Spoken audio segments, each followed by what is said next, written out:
Merci, monsieur le modérateur. Je pense que le collègue qui a précédé a établi le contexte, en quelque sorte le diagnostic du secteur agricole. Dans son intervention, il a fait mention du morcellement du foncier, de la faiblesse des investissements, et il a même brossé de la faiblesse des capacités techniques et financières des différents acteurs, notamment les producteurs. Le programme, pour rappel, a été créé en 2014 par le président d'antan pour principalement lutter contre deux phénomènes. La précarité en milieu rural, principalement, ce qui frappe surtout les femmes et les jeunes. Donc l'idée, c'était quoi? C'est à la suite de ce diagnostic-là qui a été fait, d'aménager de grands ensembles. C'est pourquoi je dis, lui, dans son speech, il a parlé du morcellement du foncier. Donc c'était juste pour rectifier ce tir-là que le programme a été né. Donc l'idée, c'est les domaines agricoles communautaires, c'est quoi? C'est des hubs allant de 1000 à 5000 hectares qu'il faut aménager, former les bénéficiaires, comme je l'ai dit, principalement les jeunes et les femmes, en termes techniques, les renforcer sur le plan financier, leur trouver des financements et les installer dans ces domaines agricoles communautaires pour qu'ils puissent devenir de véritables entrepreneurs. Donc, pour lutter contre le phénomène du chômage en milieu rural et périurbain. Maintenant, ceux qui n'avaient pas la possibilité d'être installés au niveau de ces domaines agricoles communautaires, libres à eux, ou bien s'ils le décidaient, ils peuvent retourner au niveau de leurs contrées respectives et charge maintenant au programme peut-être de les accompagner pour qu'ils puissent développer leur propre business. Donc, ça, le programme, lorsqu'il a été créé, a été sous la tutelle du ministère en charge de la jeunesse et de l'emploi, comme je l'ai dit, parce que c'est sa target fixée, cibler les jeunes et l'emploi. Donc, d'où naturellement le placer sous tutelle du ministère en charge de la jeunesse en 2014. Donc, lorsque, en 2024, le président de la République a accédé au pouvoir, donc une autre vision est née, parce que c'était dans le milieu agricole. Donc, l'idée a été venue qu'on le transfère du ministère en charge de la jeunesse et de l'emploi vers le ministère de l'Agriculture, de la souveraineté alimentaire et de l'élevage. En vertu de cette nouvelle vision de l'État, il y a eu l'agenda national de transformation aussi, qui est intervenu en septembre 2024, septembre-octobre 2024, qui trace les grandes lignes de cette souveraineté alimentaire. Donc nous aussi, on n'a fait que s'adapter par rapport à cela. C'est dans ce cadre-là que nous avons élaboré un document d'orientation stratégique à l'horizon 2029 qui puisse tracer les jalons de cette souveraineté alimentaire. En se basant sur déjà le diagnostic de ce programme-là, qu'est-ce qui n'a pas marché? Parce que c'est un programme malheureusement qui n'a pas donné toutes les satisfactions qui étaient attendues en termes de création d'emplois, etc. Maintenant, là, le diagnostic, c'était quoi? Comme il l'a dit, il y avait un faible niveau d'investissement par rapport à ce qui était attendu. Les jeunes n'étaient pas assez, le manque de formation et de débouchés et le manque de performance. Donc c'est sur cette base, le document a été battu pour avoir des objectifs, et des résultats attendus. Maintenant, dans ce qui nous concerne, il a parlé, c'est dans le même ministère, donc c'est les mêmes orientations, le même programme phare qui est en train d'être déroulé, c'est le programme des coopératives agricoles communautaires. Maintenant, la seule différence, c'est nous, on n'a pas cette difficulté de morcellement foncier parce que il y a des délibérations qui ont été faites pour le compte du PRODAC. Comme je l'ai dit, c'est des aménagements de 1000 à 5000 hectares.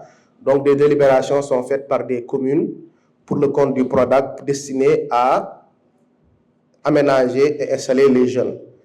Donc, la difficulté au niveau du programme par rapport à ce morcellement foncier ne se pose pas. Maintenant, le challenge, c'est comment maintenant ces fonciers dont on dispose puissent avoir les investissements nécessaires. Donc, on sait que l'État, ce qu'il est actuellement, on en a parlé tout à l'heure, les difficultés en termes de trésorerie, la dette publique, etc. Donc, l'État n'a plus les moyens de ses ambitions.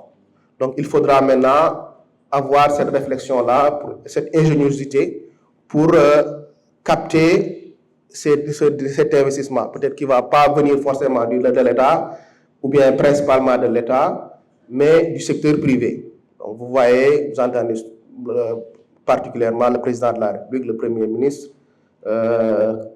inciter le secteur privé dans l'investissement au niveau de l'agriculture. Donc, c'est dans cette dynamique-là que nous sommes. En quoi faisant? On a du foncier, donc on a la possibilité de voir des bailleurs, des investisseurs publics qui sont de préférence nationale, mais si on a la possibilité d'avoir des gens qui viennent de l'étranger, on puisse maintenant signer des accords. Je cède une partie à titre d'exploitation, parce que les terres aussi délibérées relèvent du domaine national, donc sont inaliénables. Mais donc ça va être juste un accord qui va être fait entre le privé qui a les moyens d'investir mais qui ne trouve pas de foncier, qui viennent investir dans ces domaines agricoles communautaires-là, une partie pour son propre business, mais une autre partie aussi va être aménagée pour les populations locales en termes de responsabilité sociétale d'entreprise. Donc, parce que l'idée, c'est d'offrir l'opportunité à ces jeunes-là. Soit il y a des jeunes des femmes qui veulent dire, moi, je préfère avoir un salaire à la fin de l'année, donc ils trouvent quelqu'un qui puisse les recruter et leur offrir un salaire qui soit décent. Vous en avez parlé dans votre discours, des salaires décents, mais il y a d'autres personnes qui disent, moi, je voudrais devenir un entrepreneur agricole. Peut-être qu'ils ne trouvent pas les moyens d'investir pour leur propre compte. Donc, l'idée est de demander à ces investisseurs privés d'investir pour leur propre compte, mais d'aménager une partie pour ces populations locales-là.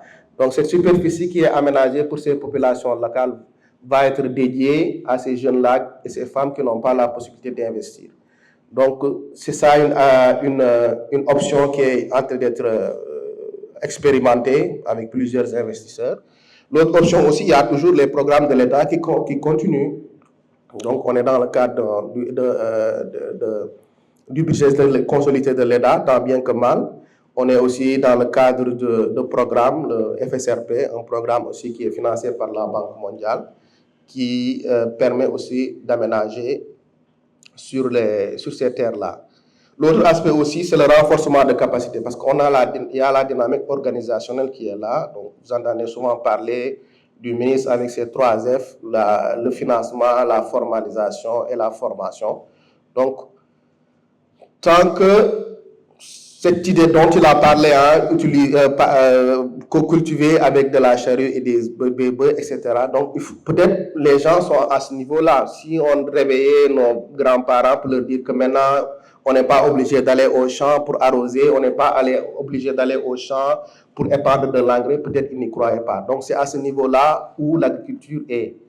Donc, cette agriculture 2.0, l'utilisation des drones, la formalisation. Donc, il faudrait aussi que les populations puissent franchir cette étape-là.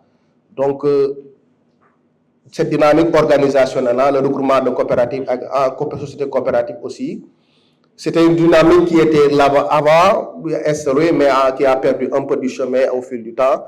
Donc, il faudra un peu la redynamiser, les formaliser, les formater dans le contexte où nous sommes pour leur permettre d'avoir accès à ce financement. Et les départir aussi de cette dépendance vis-à-vis de l'État, parce qu'à chaque fois, on entend producteur, l'État, on n'a pas de semences, on n'a pas d'engrais, on n'a pas de subventions, etc. Donc, il faudrait que leur permettre de changer ce mindset-là et qu'ils puissent avoir cette conscience que c'est un véritable business. Vous l'avez dit, dans les autres pays, les pays pour ne pas dire développés, donc les multimilliardaires, etc., c'est des agriculteurs. Donc, il ne faudrait pas un peu circonscrire cette activité à une activité un peu de pauvre, mais donc c'est dans ce mindset-là qu'il faut agir, qu'ils puissent un peu se prendre en charge. Maintenant, donc nous, on est juste derrière en jouant le rôle de facilitateur, de mise en relation avec parfois les entreprises les institutions de finance, les instituts de formation, créer le cadre pour qu'ils puissent voler de leurs propres ailes.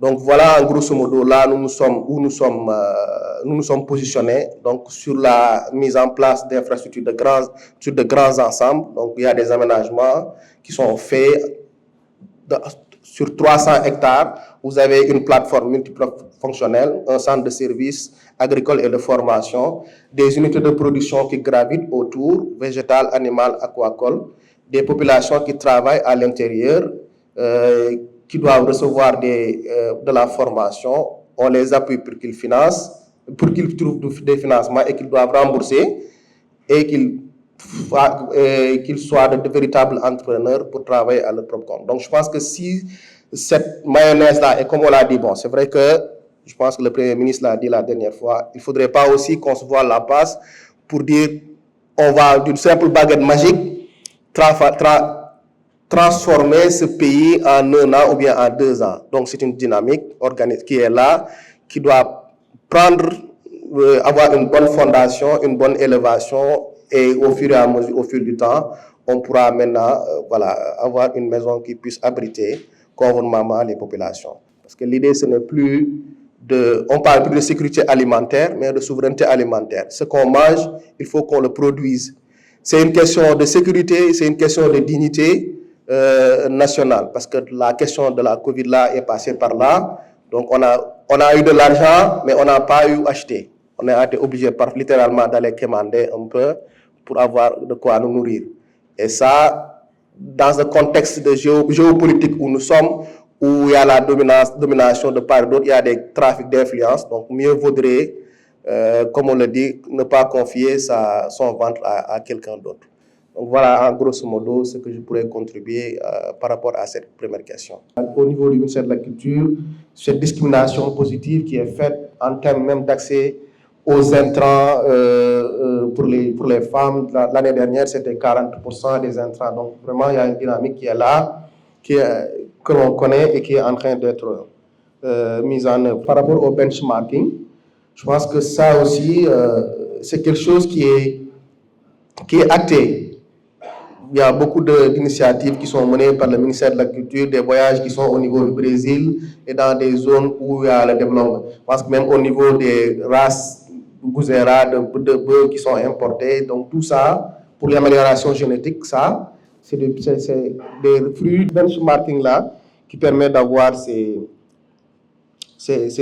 activités-là. En dernier point, je voulais juste apporter quelques éléments de réponse au Dr Johane par rapport à son intervention qui concerne principalement le PRODAC. Donc je pense que le concept, la triptyque du président de la République, à savoir le Djubal Djubanti, n'est pas fortuit. Surtout le terme Djubanti. Djubanti, c'est quoi? C'est redresser. Des choses n'ont pas été bien faites, donc il faudrait corriger. Donc, et si tout avait bien marché auparavant, je pense que nous qui sommes investis d'une mission de service public sur ce panel-là ne serions pas là. C'est parce que les choses n'ont pas bien marché qu'on a mis en place une nouvelle équipe qui permette de redresser cela. Donc, tout le passé de ce programme-là, les gens le savent. Donc, on est dans une nouvelle dynamique pour redresser la chose. Donc, dans le cas spécifique de Kër Sambakan, des erreurs ont été commises, comme on l'a dit, mais il ne faudrait pas qu'on se crie à la fatalité et pour dire que ce n'est pas récupérable. C'est dans ce sens-là que des initiatives ont été mises en œuvre pour le peu qui a été fait, qui a été mis sur place, parce qu'il y a des infrastructures qui ont été mises à Kër Sambakan, un DAC à Kër Sambakan avec du matériel là-bas et des infrastructures. C'est un peu cette dynamique-là qu'on est en train de mettre en place pour que ces infrastructures-là, qui sont déjà sur place, comment faire pour les valoriser et comment faire pour que cette population aussi qui a délibéré 1000 hectares puisse trouver son compte par rapport à ces investissements de l'État.